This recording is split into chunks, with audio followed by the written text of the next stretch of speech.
Hey, hey, check 1, 2. Testing. Check 1, 2. Hey, hey. All right, I'm teaching new members this morning because we're short pastors. So I'm going to be in the choir. Can I show you how to do one thing?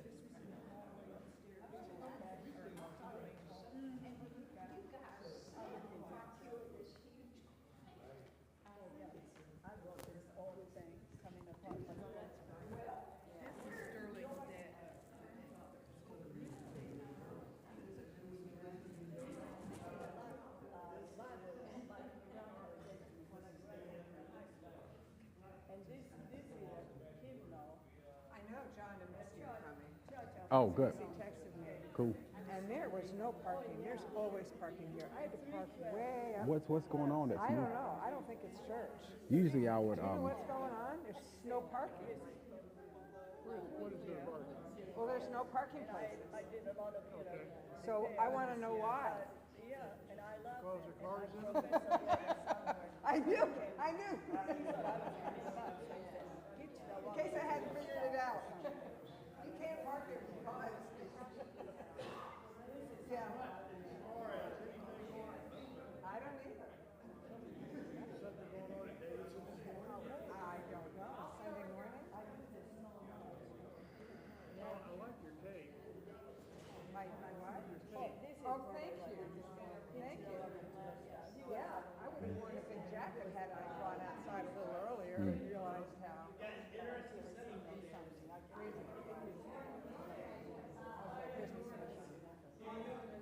thank you.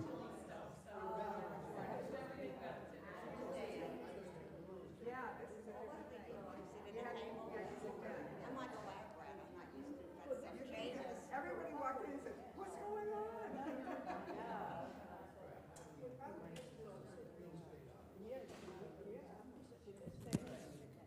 Hi, Missy. How are you? Good to see you. So we know what you Oh, asked to do. great. I never know if it's projecting online or not. Hey, good to see you. We could get enough of it. I guess when people ask questions. Oh, I see. Gotcha. Do what you were up to. Thank you. 1917.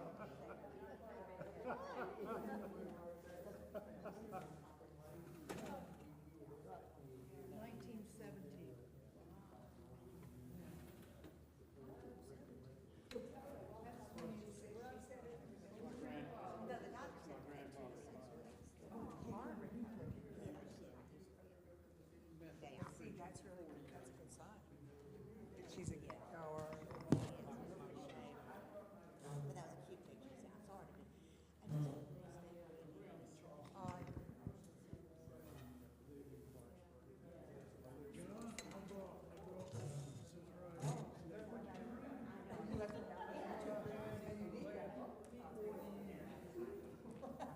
just last night it's expensive. Hi, how are you? Thank you. For coming back. Thank you. Thank Think you. audio, I think the PowerPoint will work today. I just have one slide. It's an older crowd. You have to work with us. I'm fine. Thank you.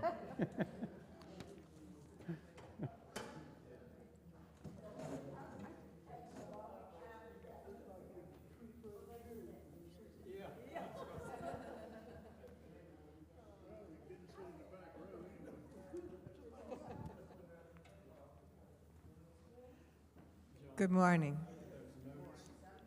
Oh, I see someone brought a nice Bible. My goodness. We may have two more people.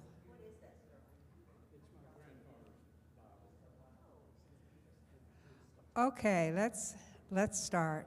Welcome to part 2 of a spiritual autobiography, and today it's going to be more biography. Come with me, for the journey is long. Come on in. Before Daniel begins, I would just like to give you heads up on an opportunity that's coming up on February 3rd. DCPC has a series of conversations that are called Bridging the Gap, These are opportunities to listen to others with curiosity and understanding. It's not a debate. It's not to change anybody's mind. It's not a win, lose. It's simply a chance to hear different opinions and to value others. Our next conversation is elections.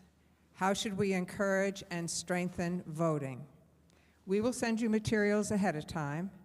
There's a placemat, and I have well, it's not really a copy, it's a draft.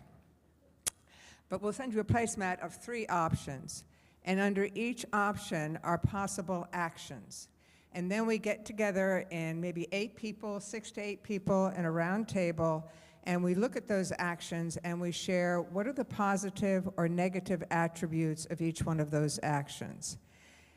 It's simply a chance to listen, to understand, and to get to know others in a deeper way. And some of you have been in these conversations. I have found them really valuable. I've even learned something and changed my mind about some of the things I've thought about. So the next conversation is Saturday, February 3rd, 10 to noon. Registration is required. There's childcare if you request it. I encourage you to join this opportunity. And I'm happy to answer any questions after Sunday school if you'd like to come. So Daniel, thank you. Thank you. Thank you. Good morning to all.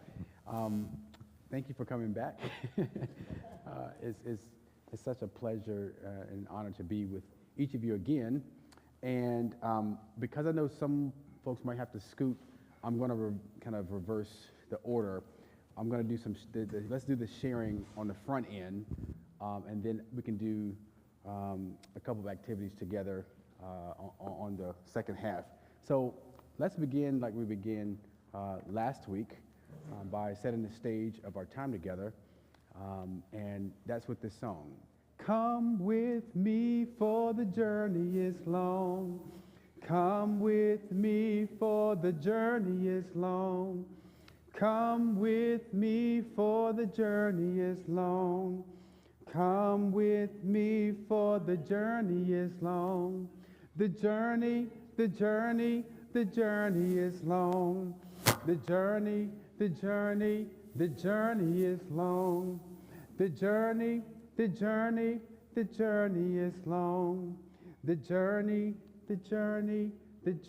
is long. Let us join in prayer, please. Good and gracious God, we're so thankful for this day. Thank you so much for allowing us to live one more time. We're grateful for the markers of your presence, the birds that sing, the cool breeze. We thank you for this family of believers. Thank you for this time together. We thank you for all of the markers along our journey that point to you. Be with our time today so that when we leave, we can say that we are not alone in our journey, for you are with us always. Amen. Okay, so there are many ways to mark our spiritual journeys and to share it. And I share with you personally different ways I've done it along the years. Some things that are tangible, some are memories that I share through the oral tradition. I brought a scrapbook in the back of the table, so you can take a look at that. Someone made for me from my time at Covenant Presbyterian Church. And so there are many, many ways that we might mark our spiritual autobiography. And so today is a chance for each of you to share markers of your spiritual journey. So we'll just open the floor, and I would love for, if you've brought something to share, we have a microphone here. We'd love for you to share. Thank you. Okay. And then after we've shared, those of you who want to share, then I have a couple of other activities that we'll do together. So I'm pushing that because I know some folks have to leave. All right. So with that, who would like to go first? Just raise your hand and I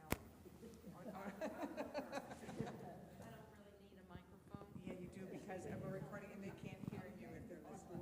Okay. I was born and raised in my young childhood in a Baptist church. And then my mother decided that she didn't want to adhere to those church on Wednesday nights and not able to go to the movies and all those Baptist things, which I'm sure a lot of people like to do, but we didn't. So my mother started going to the Episcopal Church, and so did I. In fact, I got my 12-year pen from never missing. And one of the things that I took with me from that church and from that religion was a crucifix that I got when I was confirmed. And I've had it all my life, and it is very important to me. So much, and communion. And even though we're Presbyterian now, thanks to my husband, in our church in New Jersey, I instituted communion every Sunday at the 8 o'clock service. And I'd like to see that done here too. But that crucifix has been my ground for all these years. Thank you. Thank you for sharing.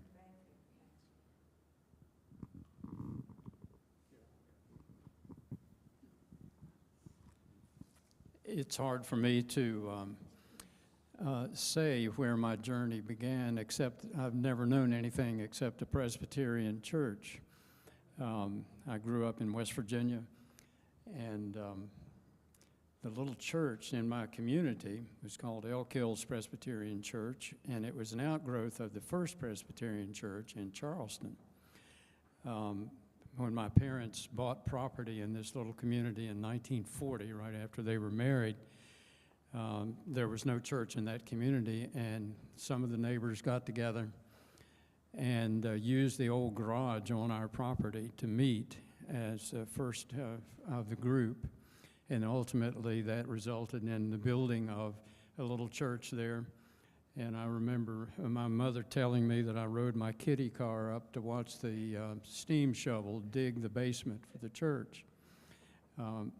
My mother was the daughter of a Methodist preacher who served in West Virginia throughout the state for over 40 years. And I brought his Bible here, which I inherited. And I can never remember a time when he wasn't visiting and following Mom around the house preaching. He knew the Bible better than most anyone I've ever met, I think.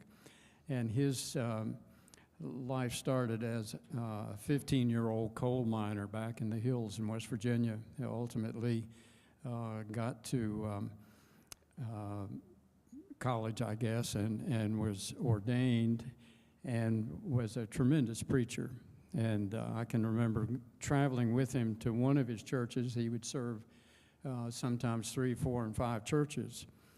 And I accompanied him because I could play a little bit on the piano, and I knew a couple of hymns. And so he would take me to accompany the service in some of these little churches occasionally. His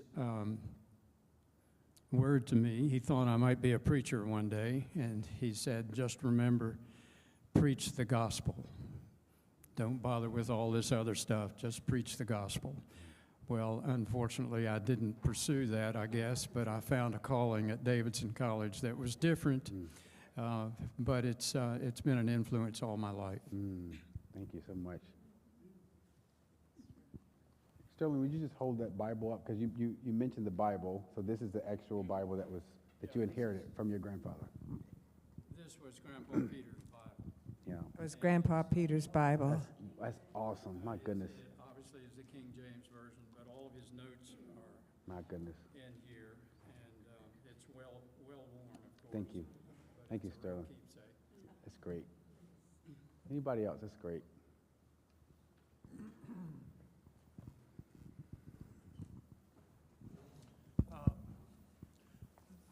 This is a book that I got probably 45 or 50 years ago. I borrowed it from a friend, but it says it well. This is historic, or it's the illustrated story of the people, archaeology, history, and landscape of the Bible world with 50 original maps. So for many, many years, I taught Sunday school. And whenever I taught, I would go back and read the passages about this, or read about the Mesopotamian area or read about the Roman period. And so I guess I didn't always take the Bible literally, but I tried to find out as much as I could about whatever the passage was I was reading. When was it written? To whom was it written? What was the purpose of the passage? And I never could read a passage. I always had to read at least a chapter. So that, it led me to a lifetime of study about religions and about the Bible, and it's influenced the way I believe today. Thank you for sharing. Yeah.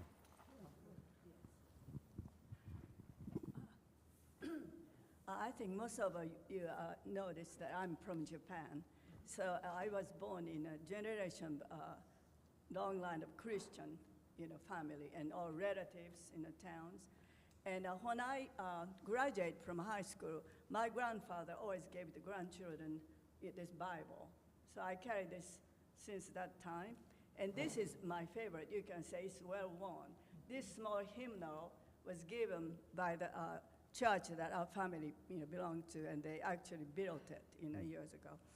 So I carry this, and one of my professor, he was head of an English department. He was also a minister and played violin beautifully. And Professor Kawamura, he wrote in this, "Hitch the wagon to a star," because he thought I would come here and going back, right? But I didn't. And but it has been a really source of my joy, and I play a little bit piano too. So, this has been a real source of my connection to the faith community that I grew up in Japan. It's beautiful. Thank you.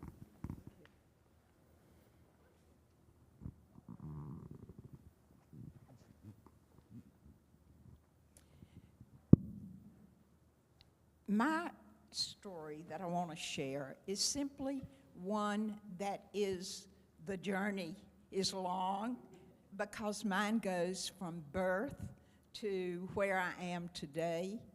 And my spiritual journey started with my parents in the church, and I was baptized in the early months of my life in their church. And that was only 45 miles from here, even though my life has taken me many, many miles away. So I was from Rock Hill, South Carolina, at the Oakland Avenue Presbyterian Church. Well, I've had a interesting career in that I also went to what was established as a Presbyterian developed college at Agnes Scott, and then on to others. And through my life, I've been a professor, and I specialized in children with disabilities. Well, let's skip many years and come up to the present time. And this year, I was asked to teach the Bible in the circles for DCPC, in the circle I'm a member of. And maybe you've seen this book, you women. It's the circle book for this year, and it's called Sacred Encounters. And as I reflect back on my life, I've had what I consider many sacred encounters. But the lesson I've been working on this week for February is about, it's the 6th lesson, and it's on the healing of the lame man. And it occurred to me, my whole career was focused on training teachers and researchers to investigate better ways to help people with disabilities. And here I am teaching the next lesson. Well, I'm teaching all of these, but the next one on the healing of the lame man. And to me, that's a spiritual journey that has gotten me to the point where I have the means to teach a lesson related to what my career was all about. And I think that that in itself is a sacred encounter. It's beautiful. Thank you. Don't you want to join too? They're lucky to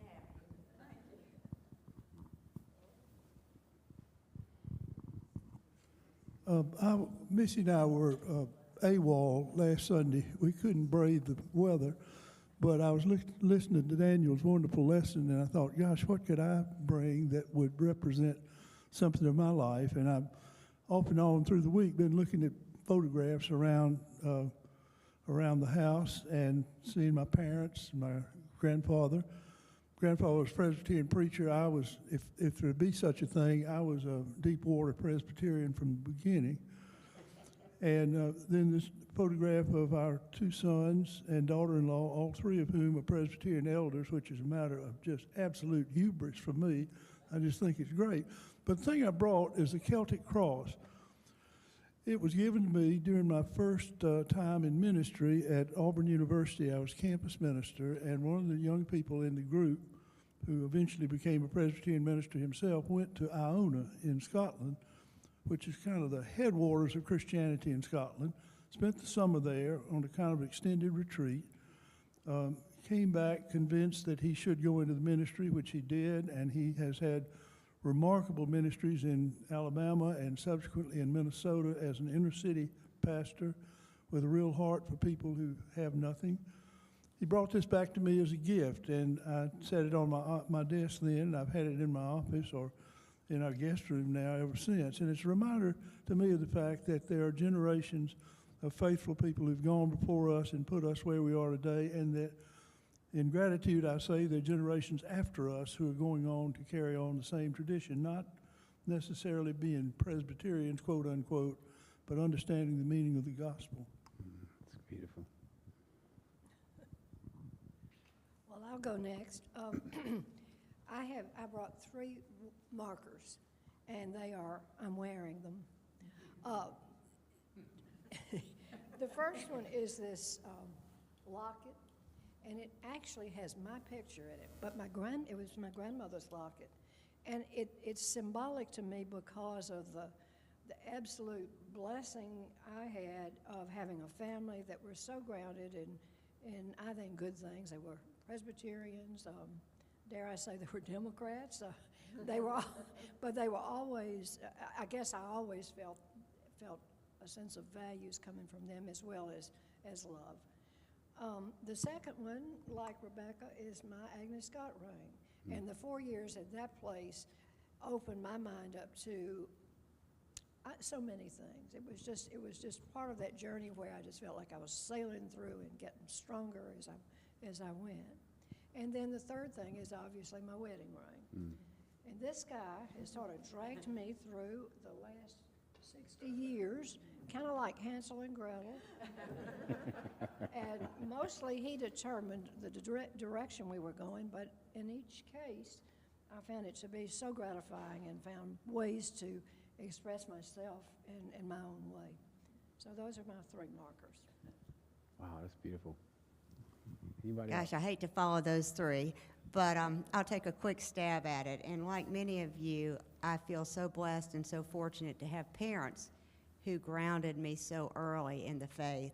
And one thing that always comes to mind are elementary school, Sunday school teachers with the sword drills. They must have grown up as Baptist. And the grounded lessons that I learned. But the marker I would have brought, had I remembered, is the children's catechism. And I remember working with a 3rd or 4th grade Sunday school teacher, memorizing the catechism. And a lot of the questions still are in my mind, and I remember reciting it to the teacher and then sending it to the newspaper publication that came out in the Presbyterian Church and getting a certificate. And I just think being in that sort of environment as a child has been such a strong foundation for me. Thank you for sharing. Anybody else?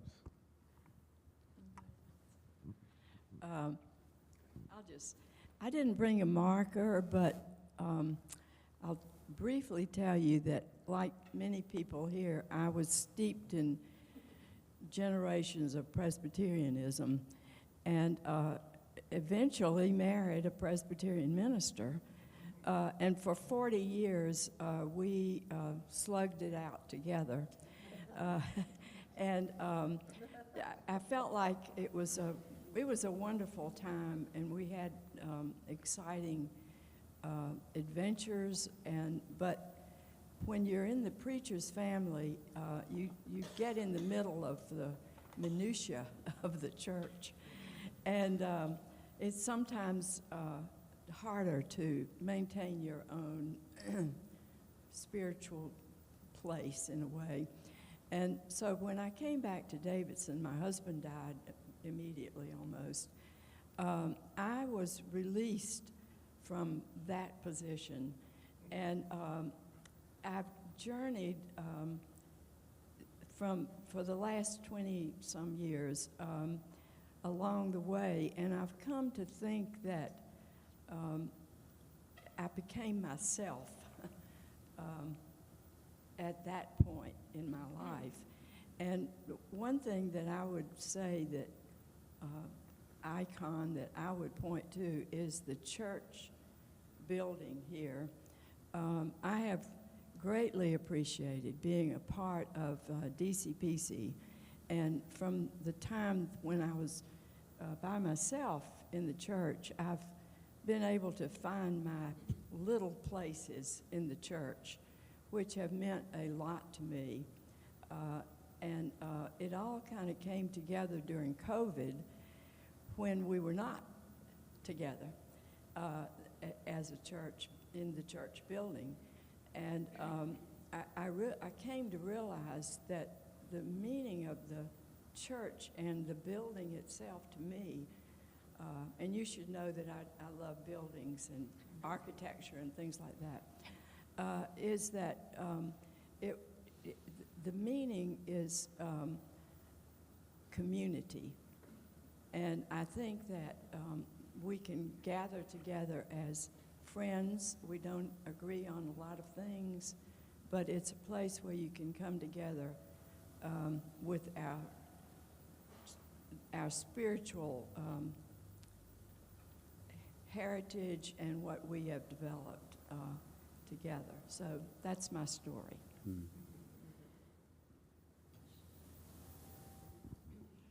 I'll follow up on that a little bit.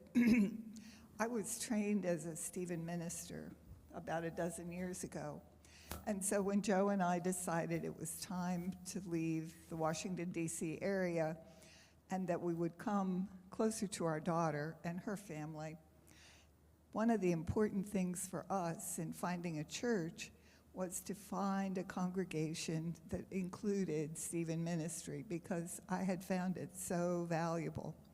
And so it was a wonderful entry into this community to be a part of the Stephen ministry group here. And an important part for me to be able to listen to people and know that God is with us and that there are people who will help me if I'm helping someone to be sure that I'm bringing God into the place. It's beautiful. Thank you. All right. Thank you for sharing. And I wonder. Daniel, I've got Oh, one. I'm so sorry. I didn't mean to cut it off. Oh, no. Well, I wanted to come sit. Yeah. I didn't bring it. It's a tiny little pebble. I meant to bring it, but I forgot. I love rocks. And I have this old-fashioned spool thing where I keep jewelry, and I have little rocks on the top. And I rearrange them every morning on what do I want for the day. And one of the rocks, I have this sacred beach in Maine that I've gone to every year of my life except one. And I was walking on that beach years ago and found this little pebble, and it's white and gray and brown and black, and it has little sparkles in it, and it has pieces of quartz in it. And it caught my eye, and I picked it up, and I thought, oh, this is life. This is all, it's the joys and the sorrows and the disappointments and the unexpected wonderful things that happened. And it was God speaking to me on that beach. God often does on that beach. recognizing that it all has meaning and it's all good. And so it's one of my favorite treasures. Thank you. Thank you. Have a microphone. Yeah. I can have 2 microphones, so that'll be a treat. I wonder how you felt sharing a glimpse, a season of your spiritual autobiography, of your journey. How did that feel sharing that? And then how did it feel hearing someone else's? So just consider that. And the song that we opened up with was Come With Me for the Journey is Long. Notice the words are not come with me for the journey is lonely, or come with me because I'm alone. It's come with me for the journey is long, because as you've heard from each person, there were people involved. There were others involved along the journey. I believe that humans were not made to be in isolation. We were made for community. So each story, even, you just go along each story, and somebody else was in the picture. Somebody else was along the journey. And even if you were to say, well, not in my story, well, I would push back and say, well, yes, because Emmanuel is there. God is with us, always. There's a book of the Bible. I always like to throw a little trivia when John's in the room. It's a book of the Bible that doesn't mention God, but God is all up in there, like my son would say. Who can name the book of the Bible where God is not named? We're gonna wait on John. We know John knows. But anybody else can name the book of the Bible where God is not named at all? Pretty fascinating to think that you have sacred text, we call sacred text, but the sacred is not named or acknowledged explicitly. Esther? All right, so you say Esther, okay. Jonah. You say Jonah. Any other guesses? So you have an answer? The wheels were turning, okay. Say, whenever you're in my class, you start to do like this, I'm like, come on. Well, the right answer was stated, and that's the book of Esther. The book of Esther. So go back and read it for fun. It's a shorter book, and and you will see. All right.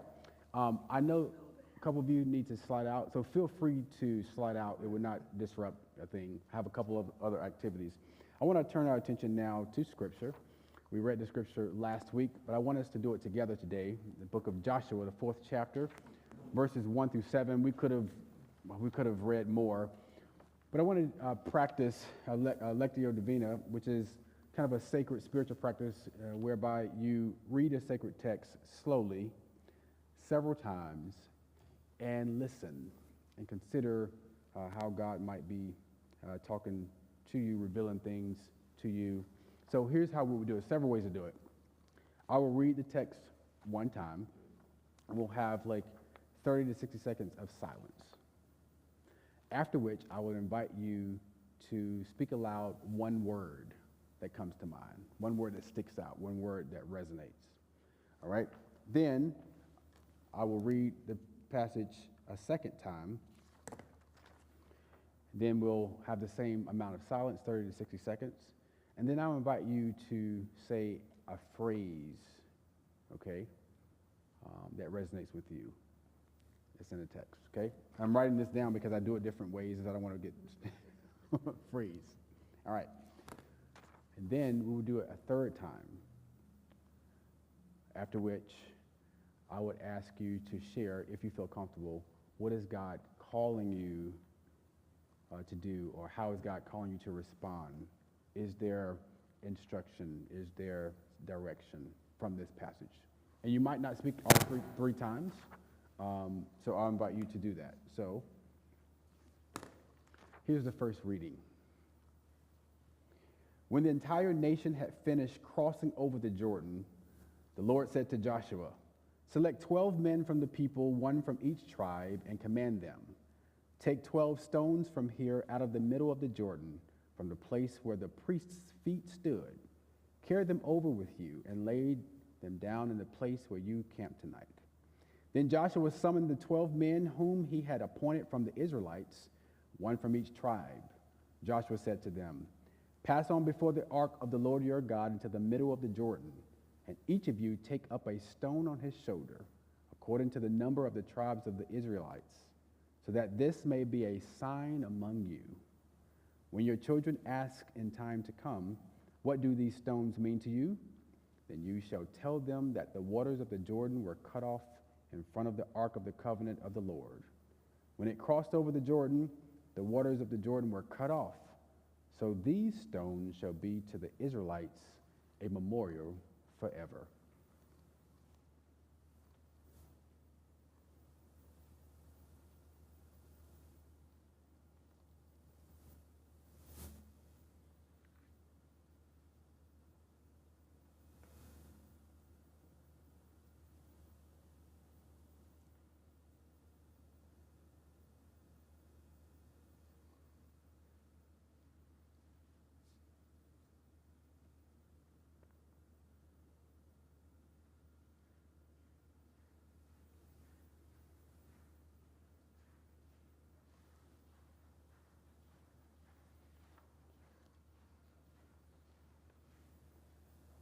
I'll invite you just to lift up a word that resonated with you.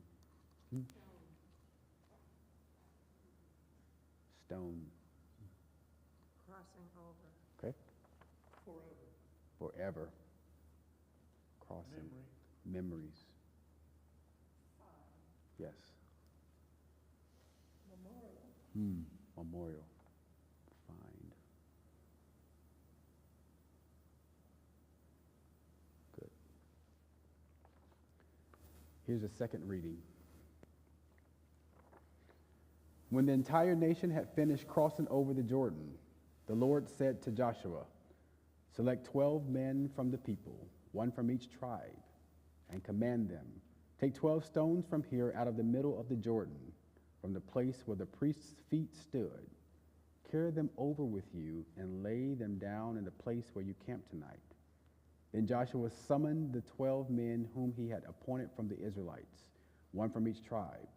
Joshua said to them, "Pass on before the ark of the Lord your God into the middle of the Jordan, and each of you take up a stone on his shoulder, according to the number of the tribes of the Israelites, so that this may be a sign among you.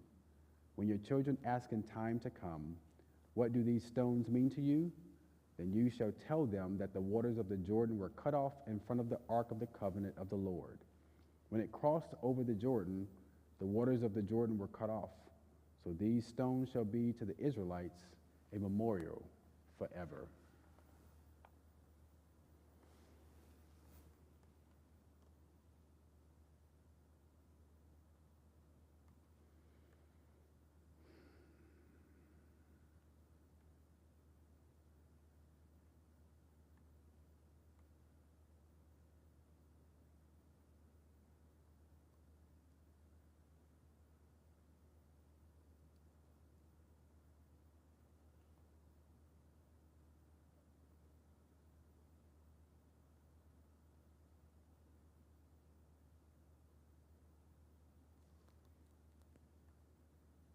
What phrase surfaces for you? What phrase resonates with you? What phrase?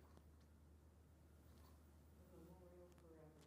When your children ask in time to come. When your children ask in time to come, a memorial forever.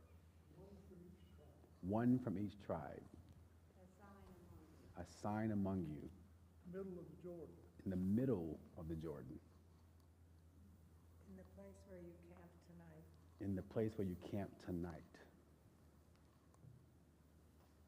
Where the priest's feet stood. Yes, where the priest stood.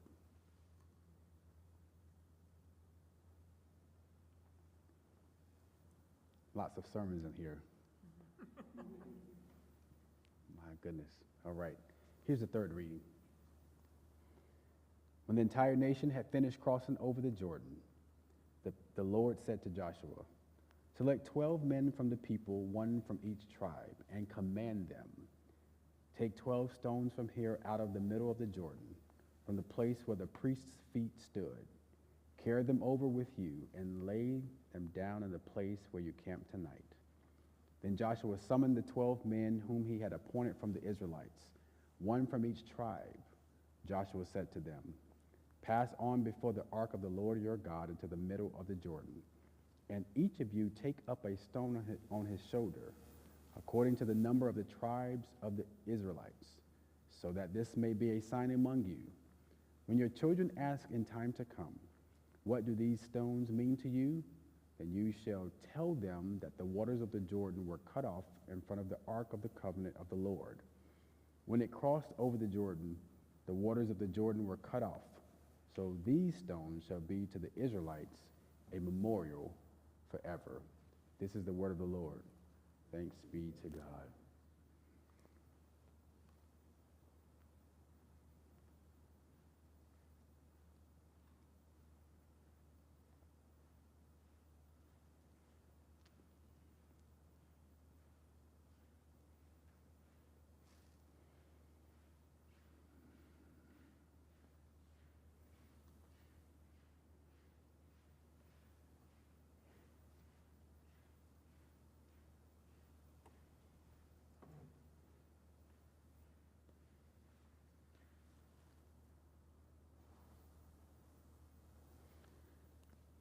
How is God calling you to respond to this passage? Is there a call? Is there instruction, direction? And you may or may not share. But that's the question on the table.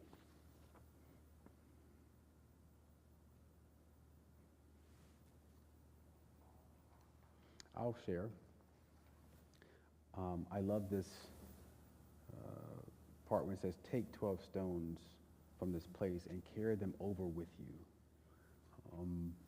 So during each season of life, there are markers, I believe, of God's presence, of God's call, that I can reflect on to inform the next season, to encourage me in the next season. Because there will be times where I'm like, where is God?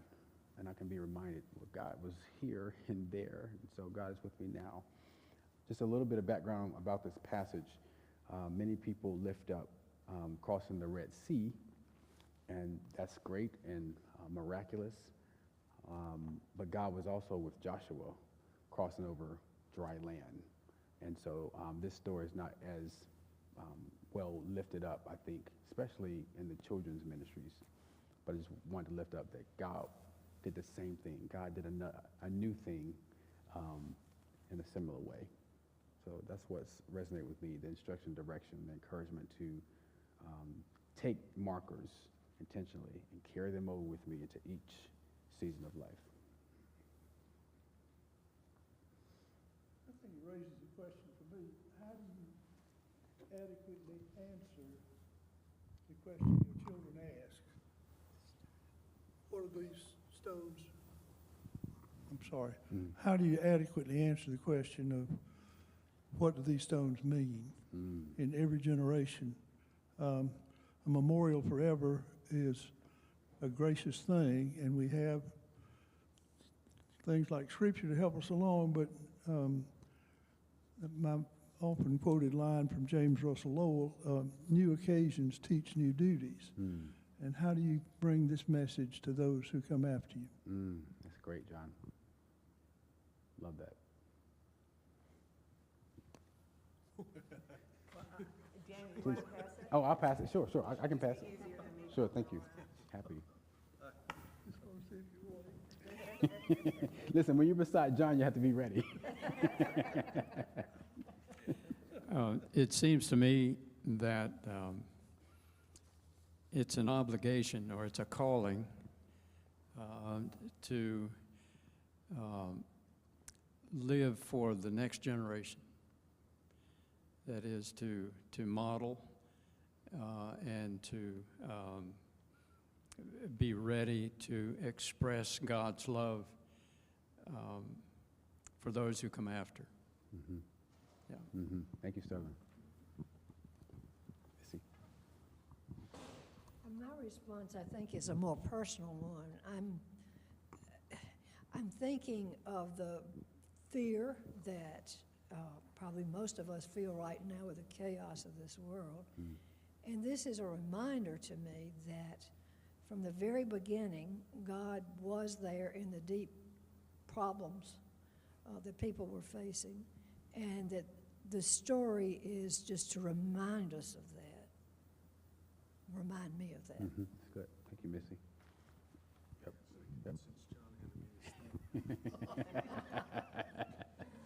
I think part of the difficulty and the reason we're interlopers today, because I find the concept of spiritual journey very interesting. Like, why is it not called a spiritual wandering? I think things that components of journeys, destinations, pathways, markers even, because your children want to see the journey you've taken and how is it marked. You can provide them a map, a Bible, you can provide them markers. And you're implying to them that you want them to take this same journey when spiritually it seems like to me sometimes a spiritual thing is to put your sail up and let the boat take you where the wind blows, in which case you're not giving someone, here's the rudder instructions, here's the compass points, here's this that you're in control of, but you're allowing yourself to move according to where the wind blows, which is a little bit more of a wandering thing. So the markers to me can be a little bit problematic in terms of, here's the journey, I want you to take two, here's the markers for them. I actually do want that. So it's a bit of a challenge here, but Great. that's where I That's great. come in with markers. Thank you. That's great. Thank you for sharing that. Great perspective. Yes. I think I was drawn to and lay them down in the place where you camped tonight. So even Steve, as the boat goes off, to remember, especially with that little stone that I reflected on as I was thinking about what to share this morning, is that to remind myself that God is there every day with me wherever I am. Thank you. That's great. Anybody else? I love this notion of wandering instead of. I love that. So with that, let's pick up on that for our next activity. I have. I didn't bring my markers, but I have pens, and I've just kind of put pens along the way if you need a pen or two. And you have a pen? Good, great. Brandon, right here. Yes, ma'am. Here you go. Yes. Everybody wasn't here last week. Can you remind us of what Thank you. I'm sorry. Thank you. So last week, I opened up with this image of a labyrinth as a metaphor for my spiritual autobiography. Okay.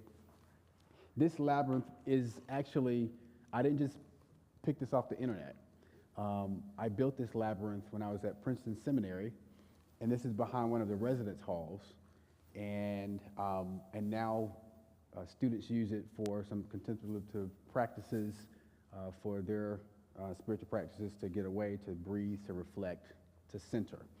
And so that's a good symbol for me and how my life has been kind of all over the map, if you will, and I shared that last week. So that's what that is. Now, I just printed a basic labyrinth, and I wanted us to, for each of you, to take a pen or a marker and start at the beginning and just wander, journey, and then we'll talk about it.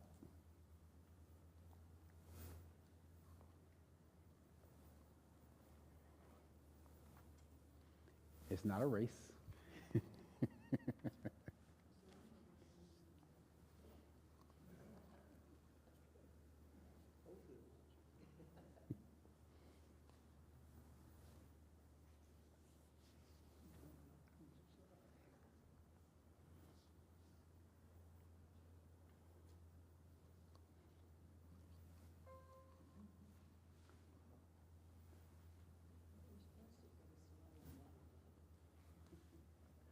That's correct. And when you finish, just put your pens down.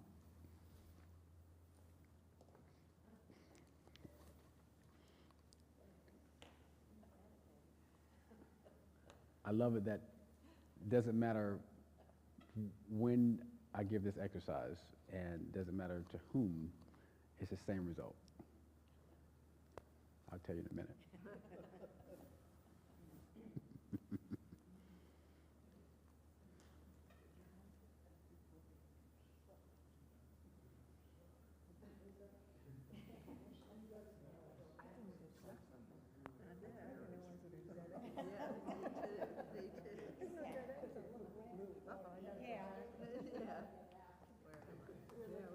Got a couple more, okay.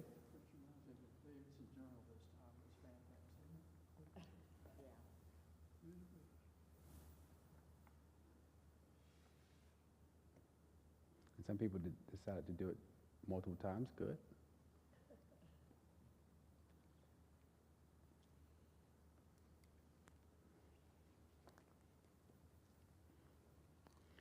So I want to just share some observations. All right? So I gave this activity, there was no time limit, and yet I experienced folks trying to do it as fast as they could. And that human impulse is something I wanted to highlight. Sometimes when we're given instructions or a call or a path, we want to get to the destination, we want to get it right, we want to get to the thing. I wonder what's driving that.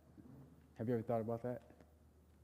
Now, if I had set you on a path like in New Jersey, they would call it it's a corn maze. Okay, I didn't know about these things before going to New Jersey, so and so if I put you at the beginning of the path, you wouldn't have gotten to the destination quickly. Why? What's the difference between being at the start of a corn maze on the ground and doing this activity? They had false paths. Okay. False paths, okay. You could see the bigger picture here. You can see the bigger picture. You can already see the destination before you start it. You can already kind of navigate what's the right path to take before we start it. Sometimes you can't get there from where you are. So depending on where you start, if there are other openings on here, it might have been a different result. Good point. Good point. Any other thoughts? There's a verse that comes to mind. John, you about to say something? Okay. Anytime someone takes a breath, I'm going to call you, by the way, a big breath. You know, God's word is a lamp unto our feet, a light to our path. That verse has guided me because sometimes I want the right way, the right thing, the right destination.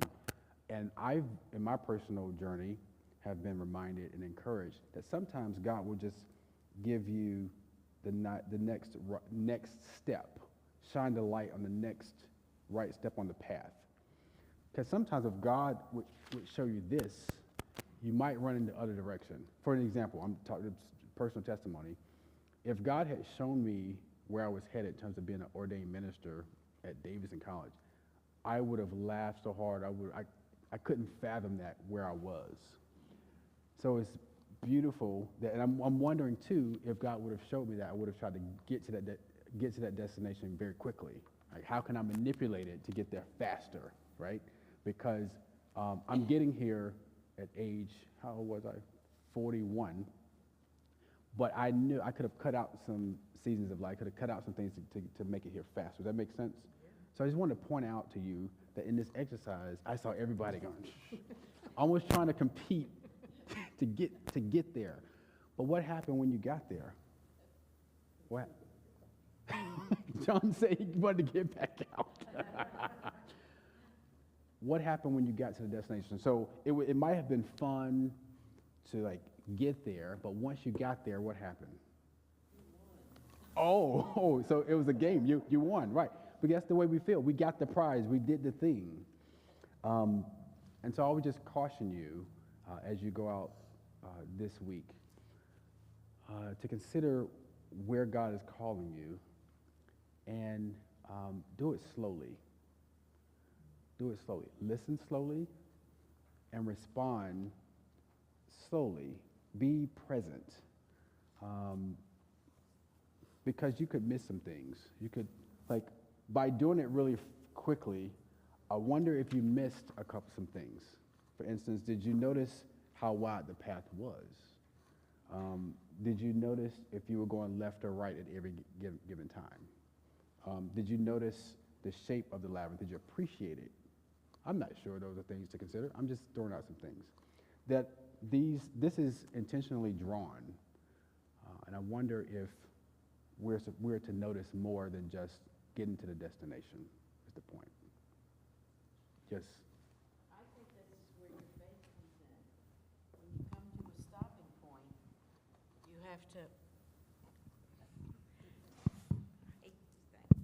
when you come to a stopping point, you have to stop and reflect and know that God is in command and He's going to take you where you need to go. Mm-hmm. Like this little thing here that I came to a wall. That's good. And I just had to go backwards. Mm. I can give you an example. When our oldest daughter graduated from college, she was dead set on going to law school. Mm-hmm. And in the meantime, she was doing teaching in Princeton at one of the private schools Mm-hmm. during the summer. And she kept getting rejection.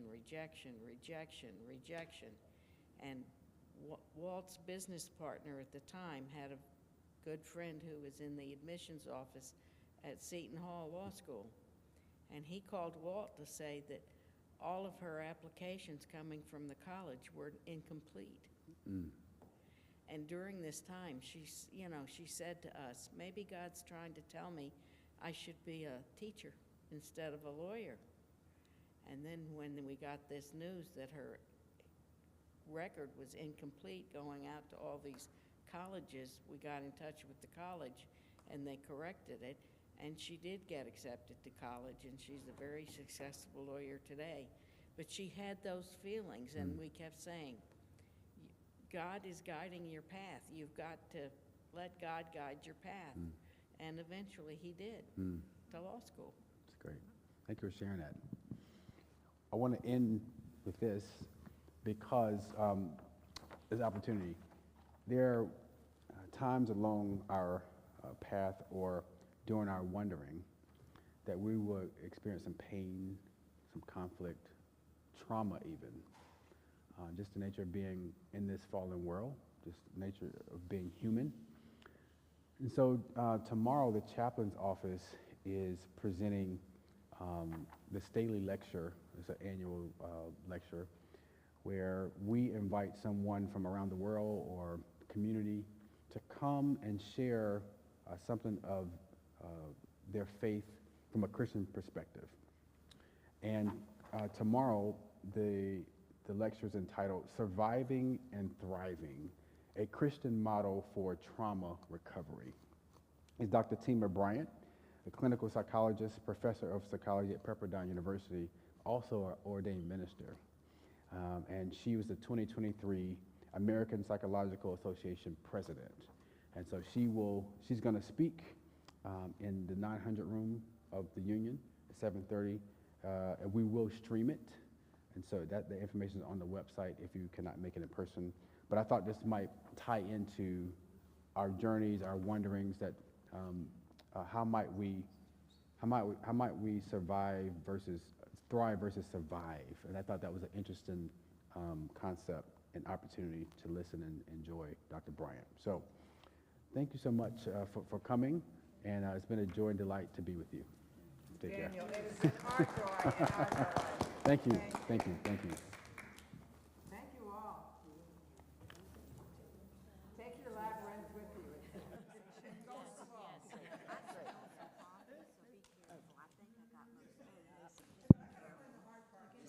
Have you signed up for the conversation next Saturday? No, but I probably will. Well, we're going, I haven't felt that it was so helpful. oh, okay. Because there's so many people the same, everybody has the same And it was designed by bit. a man named Cyrus Schofield. And so I wanted to know, figure out how to get something more out of it. But I We put probably notations on, I We're going to noticed send this, out and we got material notations on early it. in the week. And just happened to be